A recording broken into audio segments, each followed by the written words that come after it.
So, welcome to another episode of Uplifting Conversations. Today's conversation will be with my friend, Sam Ushio.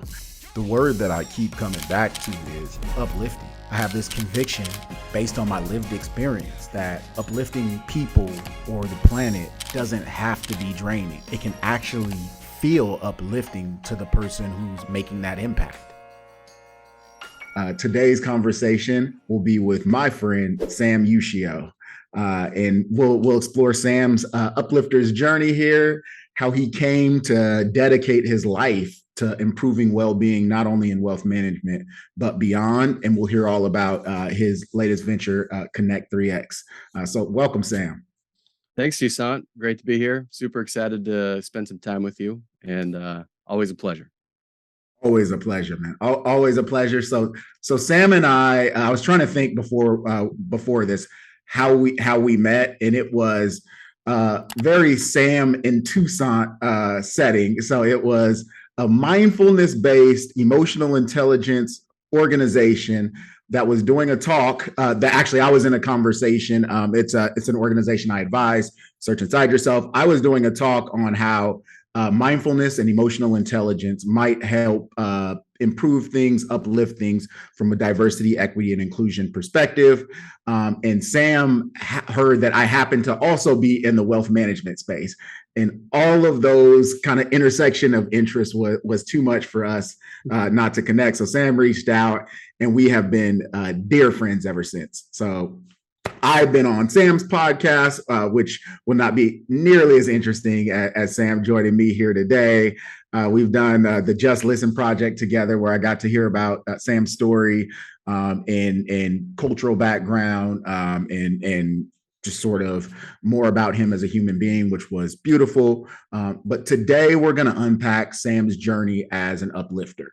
And so just as a reminder, and then by way of education for you, Sam, this whole idea of uplifting, not only uplifting capital, but uplifting conversations is really at this intersection of how we uplift ourselves by uplifting others. So finding personal fulfillment through creating a positive impact on other people, the planet, or the economy.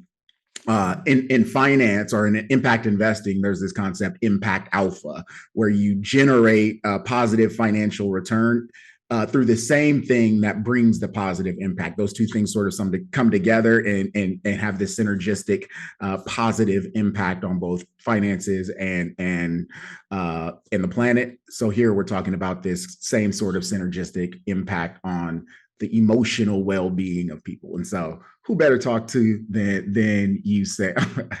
The moons were aligned, Toussaint, like so many moons that we would collide and connect, and so like it was almost like it took too long for us to connect, but I'm super grateful that we have in a meaningful way.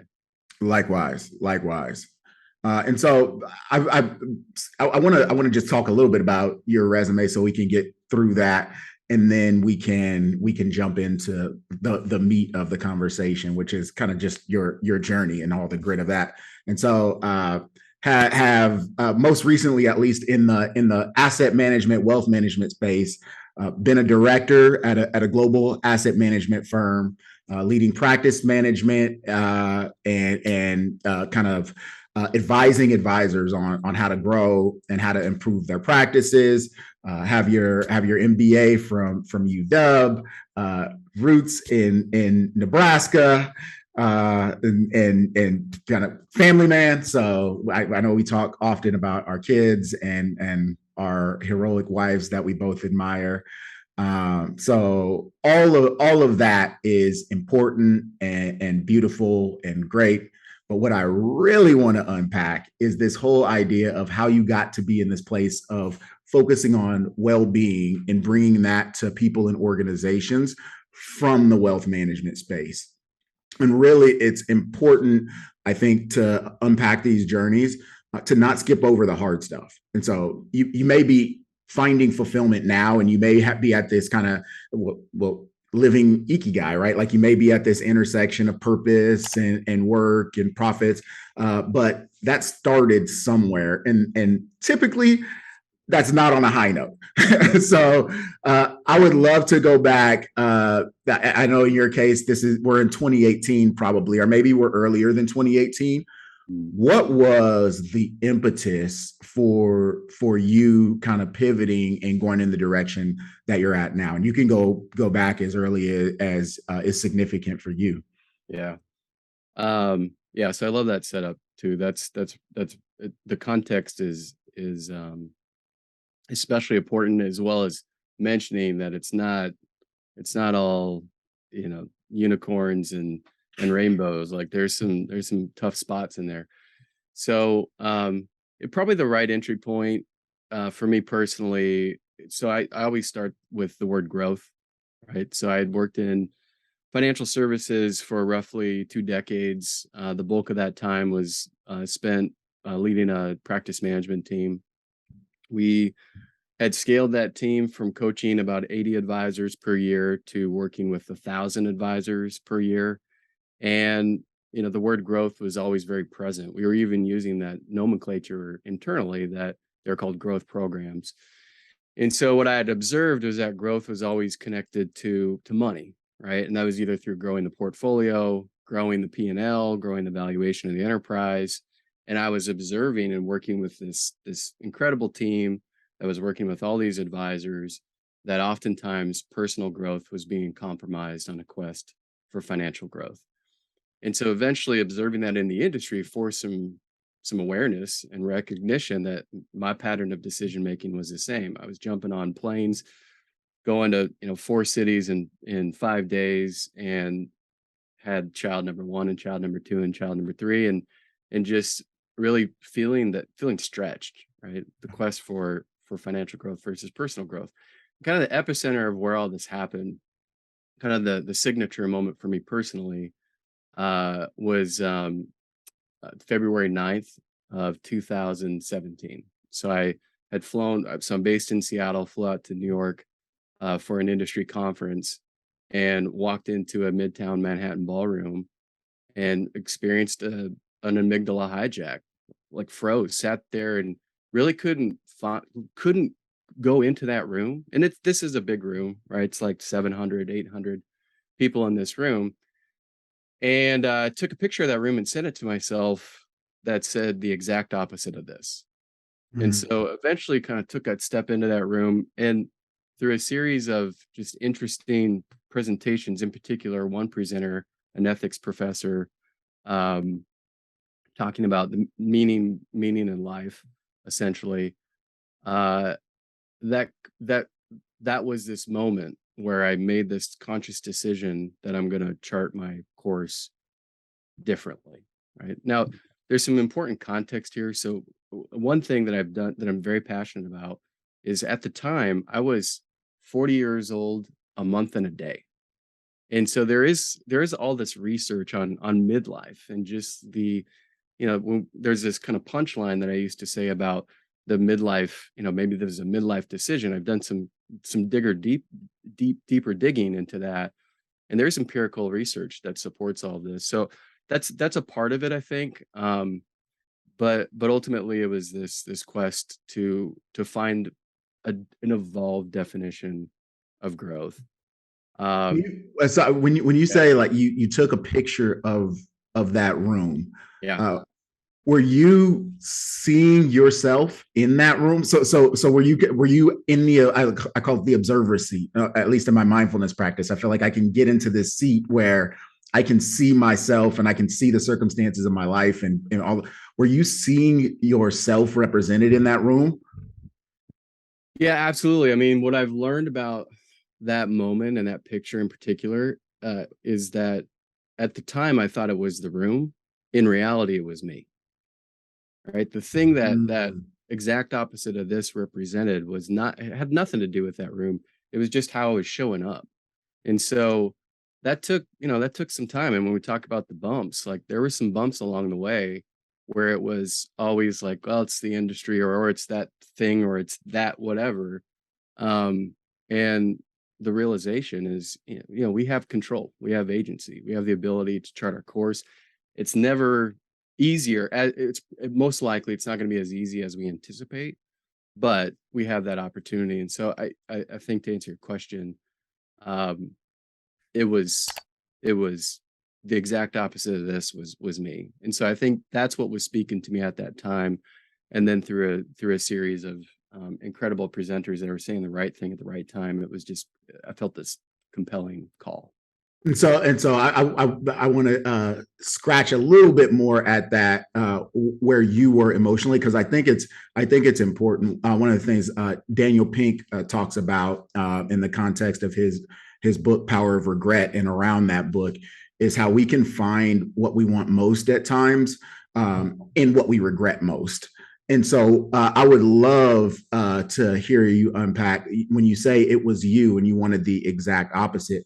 What was the emotional lack or the piece of you that felt resistance? What were you resisting? What did you regret about where you were at that time that ultimately led you to do something different?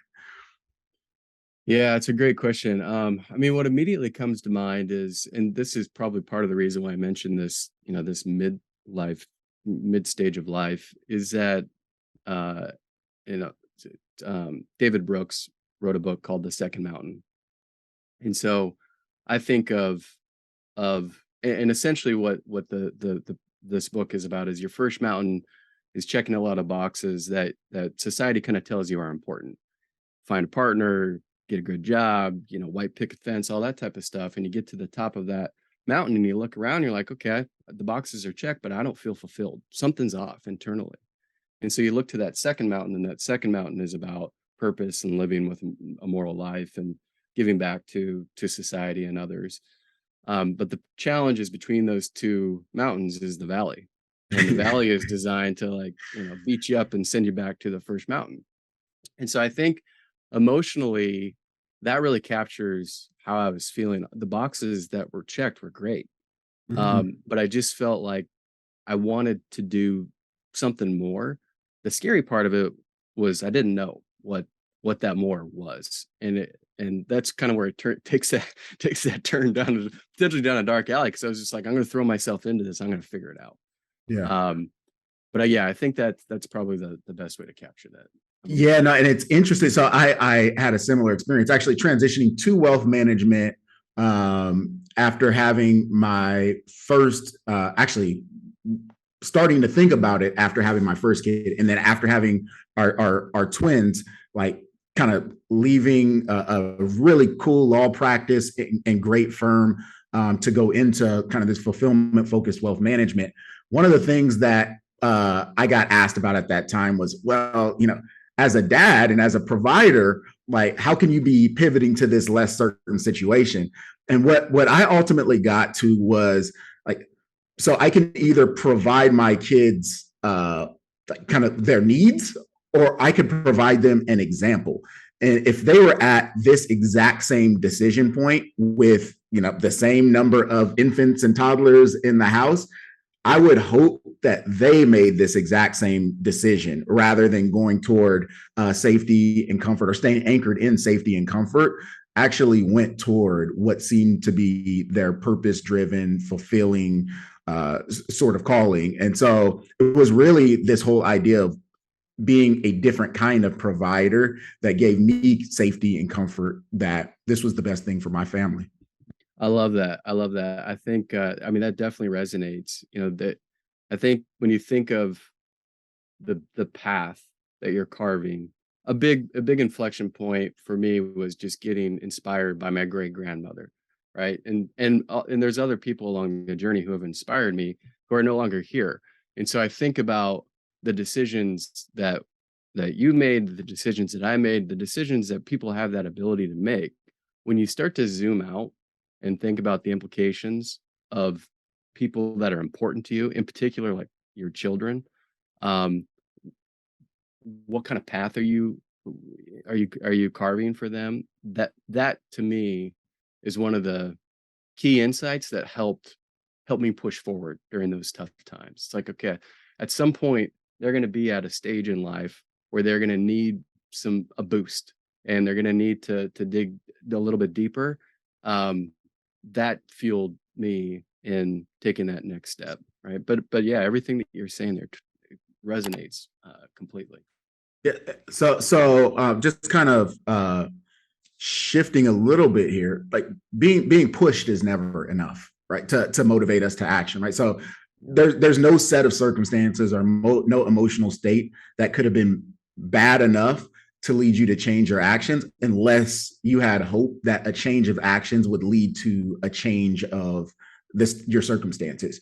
What gave you hope that changing your actions or taking some small step would make things better for you and also make things better for the world, since you were going toward this kind of purpose driven work from something that didn't seem as purpose driven? Yeah. I wish I had a really succinct response to that. I mean, in reality, and not, I don't want to make it sound easier or better than it was.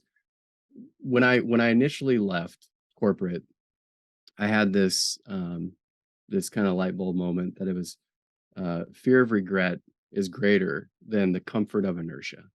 And so I put it up on LinkedIn. That was like the first LinkedIn article that I put out there, and I was like, okay, that's kind of speaking to me, so I'm going to follow that. Initially, I took time. I took roughly 6 months that I've affectionately referred to as my second adolescence to just reconnect with who I am and take myself out of the comfort zone to learn. And the way that I did that was deploying discovery techniques that, before I was teaching financial advisors how to deploy discovery techniques with their prospects and their clients, and using that methodology to get in front of people and learn. And so living in Seattle, there's all these household brand names: Amazon, Microsoft, Starbucks, Gates Foundation, Zillow, Redfin, etc. And getting in front of leaders and going in with no agenda, no motive, but to learn. Right. So what do you do for leadership? How does that lead toward innovation? And through that conversation was finding topics like emotional intelligence and human-centered design and systems thinking and strengths-based positive psychology and all this great stuff that was new to me at this stage in life, which was especially compelling. So having that opportunity to do that, I think gave me personal conviction and hope that there is a recipe out there to combine that financial growth and personal growth, to tether those two worlds together and bring the whole human in. So this is great segue then. So can you talk a little bit about what Connect3x does, what it has to offer, and then like kind of updating that hope story? What gives you hope that value proposition is of value and is impactful and has something to offer? Yeah. So Connect3x is a tech-enabled people platform that integrates total well-being with workplace performance. Connect3x actually stands for connect with self, connect with peers, connect with experts. 84% of the value in the S&P 500 is human capital. So we are a people-driven, business society. But yet you hear these kind of platitudes that are thrown out, like people are our greatest asset and all that great stuff. But you look at the numbers and, burnout's reaching all-time highs. 8 out of 10 people are experiencing some form of burnout. 1 out of 3 people are engaged in the United States in their work. 2 out of 10 people feel connected to their organizational culture. And so kind of the intersection between all these people are our greatest asset. 84% of the value is human capital. And the numbers there, it just doesn't pencil, right? It just doesn't pencil pre-pandemic. And then you go through just what we've gone through over the course of the last 3 years, and the whole human is more exposed, more transparent than ever before. So what we focus on is embedding well-being into the rhythm of business. we recognize that people have really great intentions, but implementation is hard, really, really hard, right? I mean, we all say we want to do it and win it and all, but it's really hard. And so we've really taken a hard look at what's the rhythm of business and what are key moments, uh, micro moments that we can insert into the rhythm of business so that over the course of time, that human being, that team culture, that organization can sustainably change in a positive way. Right. So it's not this one and done workshop. I think there's a lot of one and done workshops that have really good intentions. And then when the workshop comes to a close, it's like we just default back to our old ways. So we've really examined both what's the current state of organizational culture, what's the current state of team culture, and how do we unpack the the rhythm of business without completely disrupting someone's kind of habits and routines, and just slightly insert in a very meaningful way something that we call return on energy. Right, return on energy. You put a little bit of energy in, you'll get a little bit more out, but if you do that over the course of time, it's going to have a positive impact for you as a employee, for you as a human being, for your team, for your organization, for society at large. And so what are some of the if a wealth management firm leader is listening, what are some of the things that they have at their disposal now, regardless of size, that could improve some of those well-being outcomes? And then if an individual is listening, maybe in wealth management, maybe not, what's at their disposal that they could do to kind of move this well-being of them as either workers or them as just humans forward? Yeah, so at the wealth manager, at the organizational level, I think there's a lot of work that's been done on the client experience, right? If you ask, well, typically the resources and the focus are directed toward the client experience, which is important, obviously.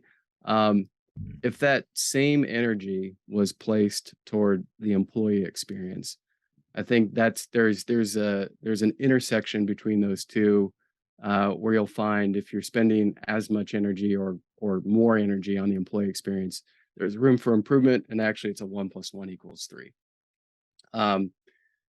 Also, kind of related to that space is M&A. So we have an entire solution set built around M&A. So we've actually examined what's the emotional state of the non-equity principals when they hear that, that they're getting acquired and they're going to move through this process. So what's the emotional state as they move through that change process? What are the external supports that they need? So there's one kind of broad example, and then there's one very tactical example right there. With the individual, I think with the individual, there's a couple things. So something that I'm very passionate about is Ikigai, obviously, right? That's why I go to market as, I believe, the world's only and first chief Ikigai officer. Um, Ikigai can be interpreted as your reason for being. So there's no direct English translation. It's been scientifically linked to longevity and happiness and productivity and creativity and all the good stuff. And if you really start to dig deep into your reason for being or your purpose, oftentimes when we think about purpose, we're thinking about purpose in terms of existential, what am I on this planet to do, right? Rather than coming through the lens of a Japanese phrase that I lean on called sekatsu, which means daily life, and essentially aligning your actions with your priorities on a daily basis. And if I can do that on a daily and have a lifetime of those days, I'm living my purpose. And so it suddenly takes this big, scary thing like purpose and brings it down into the moment and allows that individual, that human being, that ability to take a small step. And it doesn't have to be huge, but just take that small step. And so I think a lot of it is just giving people the agency, or the kind of helping them realize I have control here and I can take a step, and maybe it won't be the home run, but it's a small step toward toward progress. Yeah, there's a book that I reference over and over again called Stretch. Author Scott Sonnenschein. But he talks about this idea of stretching versus chasing mentalities to solve problems, and I've always thought that applies really well to approaching purpose. And so the idea is that if we see ourselves as kind of resource constrained or kind of resource limited, but make the assumption that we can affect whatever change that we want to affect or affect whatever problem that we want to act upon with those constrained resources, rather than needing to chase new resources in order to affect that problem, then that resource constrained mentality leads to better problem solving, more creativity, empowerment, all sorts of good things. And so I hear you saying like this idea that we have access to what we want or what we need or our reason for being on a daily basis just kind of helps improve that individual's mindset and spirit and energy. Yeah. So one kind of concept or mindset, probably was a better way to describe it, is that purpose, Ikigai, is it's a verb. It's not a noun. Right? So it's, when we think of it as this destination point that we're striving to achieve to get to, and the hedonic treadmill and all that research just tells us like we just keep going. We get there and then we keep going. It's part of the wiring in humans. It's different when you think about it as, I'm appreciating this moment. Like right now, you and I are in a moment, right? And the fact that you can center yourself and be present and ground yourself and realize like this is a moment, and actually this is part of my Ikigai, like right now talking to Toussaint. That's a very different perspective versus I got to get to that next click, that next milestone, that next thing. It's not to say that isn't important, but our ability to get to those milestones, I think, are largely not dependent, but influenced by how present and grateful we are about these key moments. Yeah, this present moment is the only reality available to us, right? Yeah. Like only truly available to us. And so like this is the perfect segue. So I like to ask about kind of actionable steps, tiny steps. You've heard me talk about 1% changes. So these micro acts of courage that people can take to move themselves or their organizations into well-being. What are some 1% changes or a micro act of courage that somebody could do right now in order to move themselves closer to, or their organization closer to, a heightened sense of well-being? Yeah. So, I mean, I think the first step is it's typically awareness, right? Reflection. Take inventory of where am I? Where am I personally on this journey, and where is my organization? That could be something as simple as taking 5 to 10 minutes to identify. I have a tendency to gravitate toward, we've talked about this previously, gravitate toward values, right? What are the values that are most important to me? So I can have a foundation of intentionality. So that could be something as simple as, I'm going to think of an experience in my professional career or in my personal life that has been meaningful. Just saying that, probably people can think of something right now, and I'm going to take 5 minutes to write down what that is and try to pull out one value that connects to that particular experience. So then that provides a foundation for decision making. So my 3 core values are creativity, curiosity, and courage. Right. So now I've got this foundation for how am I showing up? I can have a checkpoint. So that's one. That's very simple. If to take even bigger steps, there are a number of different like pulse checks or engagement surveys, or just a simple sit down that can be kind of big. Just sit down and have a 30-minute conversation with no particular agenda with the team beyond checking in, right? How are people feeling? So I think those are smaller steps. The way that I would frame it, probably most important, is there is, I like to think of it as there are 3 zones. There's the comfort zone, there is the panic zone, and in between those two is the learning zone. Mm-hmm. And so we always try to operate typically in the comfort zone. We're just wired for comfort. If we view it as between comfort and panic, or between, if comfort and panic are too close, like as soon as things get a little bit uncomfortable, I'm just like, oh my gosh, like I just can't, right? If you shift your mindset to realize outside of the comfort zone is learning, and immerse myself into that environment personally and within the organization with the team, and kind of provide people permission, like, hey, we're going to take 7 days to try something different. It may be horrible, but we're going to come back and we're going to learn from it. We're going to check that box, and then we're going to try something new. I think it's that ongoing evolution of constant learning. That is powerful. Oh, I have so much I want to drill in on, but I'll save myself. We'll jump offline here and keep going. My last question for you is, what does uplifting mean to you? Yeah, I love this question. Well, I mean, first off, it really uplifting. When I hear that, I think of you. So I'm just gonna shine that light back on you. I can't pay you money through Zoom. You know that, right? We're not live. I'll drop my Venmo into the chat. By all means, continue.